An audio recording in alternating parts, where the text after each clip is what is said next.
নমস্কার, সুদীপা রকমারি চ্যানেলে আপনাদের সবাইকে স্বাগত। আজ আমি আপনাদের চাল কুমড়োর পুর ভরা ভাজার একটি রেসিপি নিয়ে চলে এসেছি। দারুণ খেতে হয় এটি, আপনারা বাড়িতে করে দেখবেন একবার, খুব ভালো লাগে। চলুন তাহলে আমি কিভাবে এটা করেছি আপনাদের করে দেখাই। এর জন্য আমি চাল কুমড়ো নিয়ে নিয়েছি। চাল কুমড়োগুলোকে এইভাবে চাঁদের মতো কেটে নিতে হবে। নিয়ে এইভাবে এক টুকরো করে, চাঁদের মতো টুকরো করে এইভাবে মাঝখান দিয়ে ভাগ করে নিতে হবে। দেখুন, এই যে আমি ভাগ করে নিয়েছি, মাঝখান থেকে এইভাবে ভাগ করে নিতে হবে। আমি আপনাদের একটা দেখিয়ে দিচ্ছি। দেখুন, এই যে এইভাবে প্রথমে কেটে নিতে হবে। একটু মোটা করে কাটবেন, তারপরে এইভাবে মাঝখান থেকে এইভাবে কেটে নিতে হবে।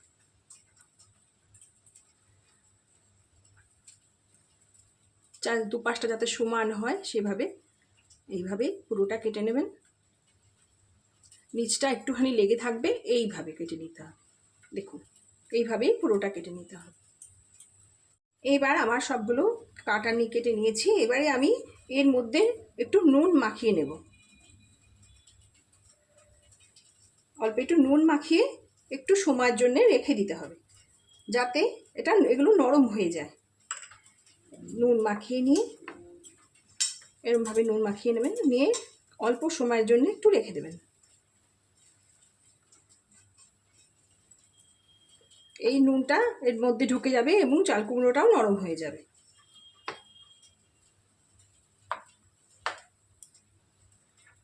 আমি এবার আর কিছু জিনিস নিয়ে নিয়েছি।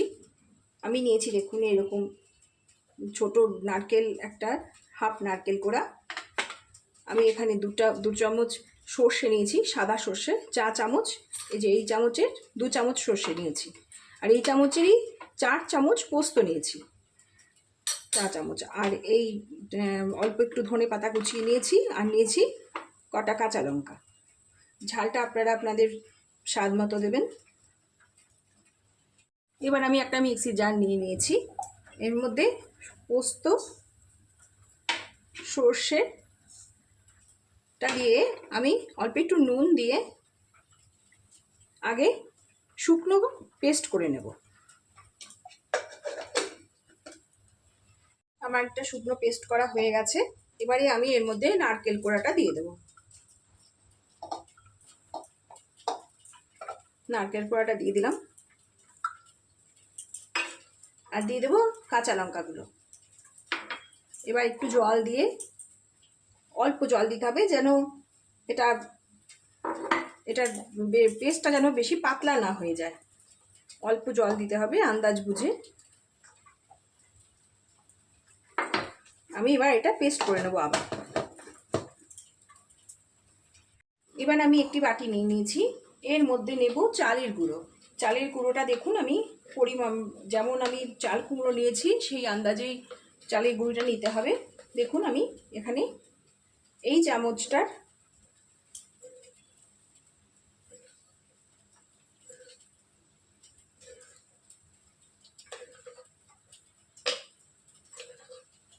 8 চামচ চালের গুঁড়ি দিলাম। আপনারা আপনাদের চাল কুমড়োর পরিমাণ অনুযায়ী চালের গুঁড়িটা নিয়ে নেবেন।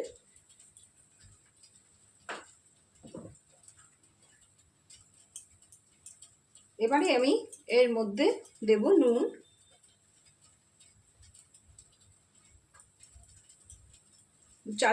চাল কুমড়োর মধ্যে আমি নুন মাখিয়ে রেখেছি, এই জন্যই আমি সেই পরিমাণ বুঝে অল্প নুন দিলাম। এবার দেব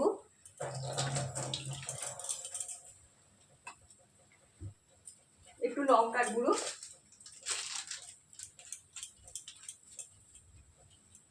ঝালটা আপনারা আপনাদের পরিমাণ স্বাদ বুঝে দেবেন।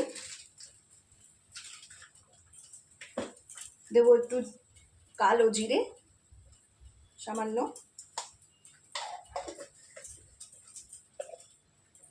একটু হলুদ দেব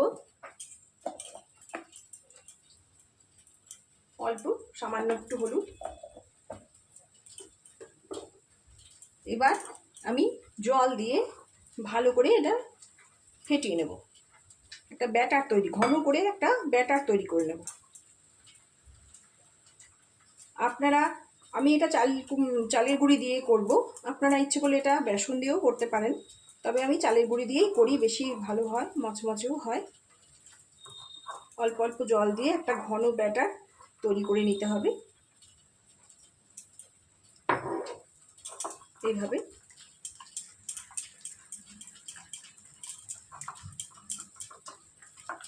ব্যাটারটা যেন ঘন হয় সেভাবে তৈরি করে ভালো করে ফেটিয়ে নিতে হবে।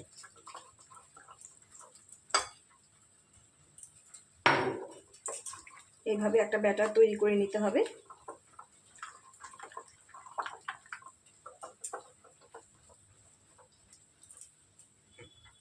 দেখুন আমার ব্যাটারটা তৈরি হয়ে গেছে, আমি ভালো করে ফেটিয়ে নিয়েছি। এইরকম ঘন করে বা ব্যাটারটা ফেটিয়ে নিতে হবে। এবার আমি এখানে দিয়ে দেবো একটু সর্ষের তেল, 2 কড়া সর্ষের তেল আমি দেবো। আমি সর্ষের তেলই এটা ভাজবো, সেই জন্য আমি এর মধ্যে সর্ষের তেলই দিয়ে দিলাম। এটা সর্ষের তেলে ভাজলেই বেশি স্বাদ হয়, আপনারা সাদা তেলেও ভাজতে পারেন।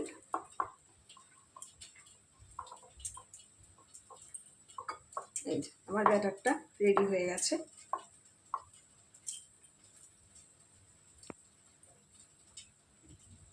এবার আমি প্রতিটি চাল কুমড়োর মধ্যে, দেখুন নুন মাখিয়ে রেখেছিলাম, চাল কুমড়োগুলো নরম হয়ে গেছে। এবারে আমি প্রতিটি চাল কুমড়োর মধ্যে পুরটা এইভাবে ভরে নেব।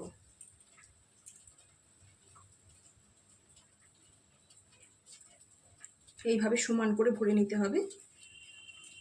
দেখুন সম্পূর্ণটা যাতে পুরটা দিয়ে ভরে যায় সেভাবেই ভরতে হবে। এইভাবে ভরে নিতে হবে।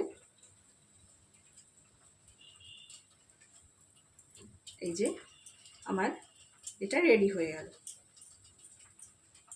এইভাবেই সবগুলো করে নিতে হবে। অল্প অল্প পুর নিয়ে ওই সব কটার মধ্যেই এইভাবে ভরে নিতে হবে।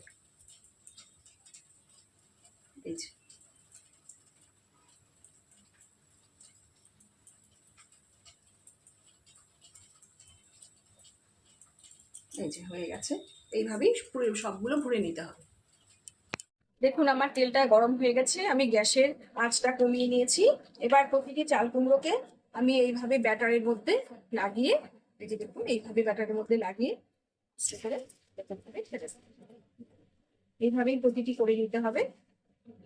গ্যাসটা কিন্তু কমিয়ে ভাজতে হবে, একটু সময় নিয়ে। এই দেখুন আমার সব কটা দেওয়া হয়ে গেছে। এবার গ্যাসটার আঁচটা কমিয়ে আমার আস্তে আস্তে ভেজে নিতে হবে, একটু সময় নিয়ে ভাজতে হবে। আমি আবার 5 মিনিট পর ফিরে আসব। 5 মিনিট বাদে আমি চলে এলাম, আমার হয়ে গেছে। এবার আমি ওই পিঠটা উল্টে দেব।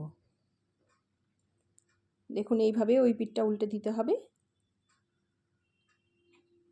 প্রতিটা চাল কুমড়োর ওই পিঠটা উল্টে দিতে হবে। এইভাবে উল্টে দেব প্রতিটা চাল কুমড়ো। দেখুন চাল কুমড়োগুলো দুপাশেই খুব সুন্দর করে ভাজা হয়ে গেছে, একদম লাল করে ভাজা হয়ে গেছে। এবার আমি প্রতিটা চাল কুমড়োকেই প্লেটে তুলে নেব। এইভাবেই সব চাল কুমড়োগুলোকে আমি ব্যাটারে চুবিয়ে ভেজে নেব। পুর ভরা চাল কুমড়ো ভাজা সম্পূর্ণ রেডি হয়ে গেছে, আমি প্লেটে নামিয়ে নিয়েছি। দেখুন দেখতে কি সুন্দর হয়েছে, খেতেও খুব ভালো হয়। আপনারা বাড়িতে করে দেখবেন, খুব ভালো লাগে খেতে। একটি টুকরো হলেই সমস্ত ভাতই খেয়ে নেওয়া যায়। এতক্ষণ আমার সঙ্গে যেসব বন্ধুরা ধৈর্য ধরে রয়েছেন তাদের জানাই অসংখ্য অসংখ্য ধন্যবাদ। ভালো থাকবেন, সুস্থ থাকবেন সবাই। নমস্কার।